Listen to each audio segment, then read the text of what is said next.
Health news మీకోసం.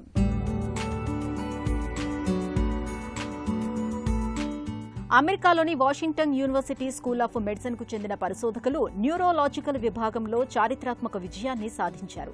వృద్ధాప్యంలో తీవ్రమైన జ్ఞాపక శక్తి రాహిత్యానికి, ప్రవర్తన మార్పులకు కారణమయ్యే అల్జీమర్స్ వ్యాధి బయటపడటానికి 10 నుంచి 15 ఏళ్ల ముందే ఒక చిన్న రక్త పరీక్ష సాయంతో దాన్ని గుర్తించే సాంకేతికతను పరిశోధకులు ఆవిష్కరించారు. మన మెదడులో విషపూరితమైన అమిలాయిడ్ బీటా ప్లేక్స్ పేరుకుపోవడంతో నాడీ కణాలు దెబ్బతింటాయి. ఈ కొత్త పరిశోధన ద్వారా రక్తంలో అతి స్వల్ప పరిమాణంలో ఉండే pTau217 అనే బయోమార్కర్ స్థాయిలను కొలిచి 95% ఖచ్చితత్వంతో వ్యాధి ముప్పును ముందస్తుగా నిర్ధారిస్తారు. ఇప్పటి వరకు అల్జీమర్స్ ను గుర్తించడానికి అత్యంత ఖరీదైన పెట్ స్కాన్లు లేదా వెన్ను నుంచి ద్రవాన్ని తీసే లంబార్ పంక్చర్ పరీక్షలు చేయాల్సి వచ్చేది.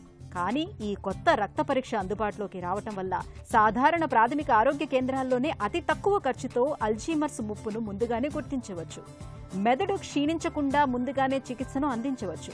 సాధారణంగా అల్జీమర్స్ వ్యాధి లక్షణాలు బయటపడే సమయానికి మెదడులోని నరాల కణాలు అప్పటికే 50% పైగా దెబ్బతిని ఉంటాయి.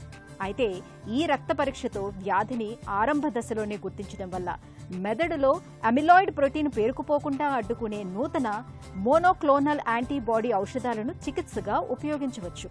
దీంతో అల్జీమర్స్ తీవ్రత పెరగకుండా ఉంటుంది. జ్ఞాపక శక్తిని, మానసిక సామర్థ్యాన్ని దశాబ్దాల పాటు కాపాడుకోవటానికి వీలవుతుందని పరిశోధకులు వివరిస్తున్నారు.